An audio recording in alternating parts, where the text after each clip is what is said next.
Good afternoon, everyone. I hope you're doing well today.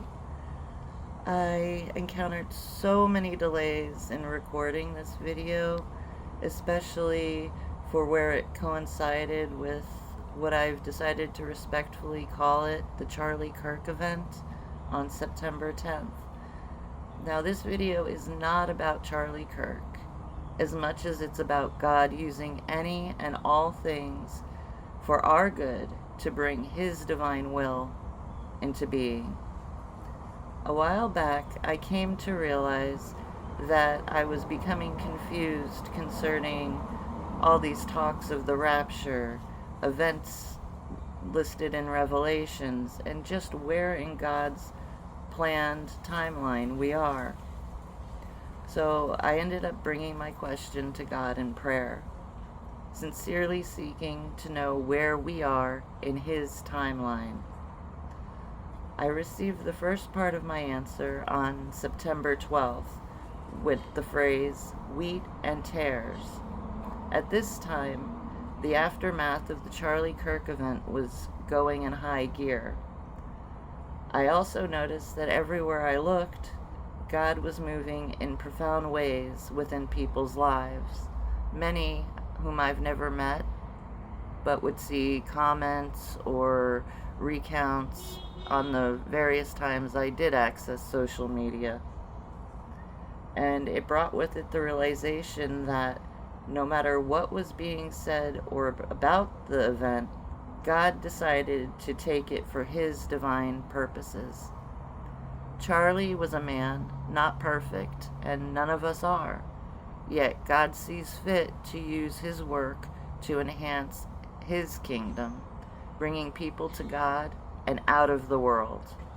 How this fits into the wheat and tares became more obvious when I began to do some research, starting with Matthew 13:24 through 30, or the parable of the weeds, where Jesus likened the kingdom of heaven to a field where the enemy snuck in and planted weeds among the good seed that had been sown. When the servants came to ask about the weeds, they inquired if they should pull them out, and Jesus said no.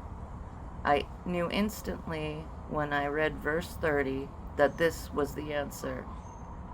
Verse 30, let both grow together into the harvest. At that time I will tell the harvesters, first, collect the weeds and tie them in bundles to be burned. Then gather the wheat and bring it into my barn. Beloved, we are at the time of the harvest. But what does it mean? I do have several questions that I'm still praying on, but I have started to receive some answers, particularly concerning the references to the rapture and how the harvest differs from it. And I will go deeper into the rapture as the Lord wills, because there's a lot of confusion being thrown around concerning it. And these will be more controversial than other things that I've posted or have on the table. But by the grace of God, if it is from Him and He wants it mentioned, His will be done. What I can say right now is that the harvest is about God separating the wicked from His children, something that we saw immediately upon news of the Charlie Kirk event breaking. People began outing themselves to their own peril, making horrible statements about one other person just for not agreeing. Or was it because of that? Now God is moving mightily, answering His children's calls. The enemy is also moving, prowling around like that roaring lion, trying to isolate us and make us feel alone. We can't let ourselves be fooled. God is always with us. You are never alone. Christ is moving in unison by your side, just waiting for you to invite Him into your life. Just ask Him. You'll see it happening. Now, I need to pray more about the information I received and the confirmations while researching, but I hope this has encouraged you all, and that you can use this time to draw closer to God yourself.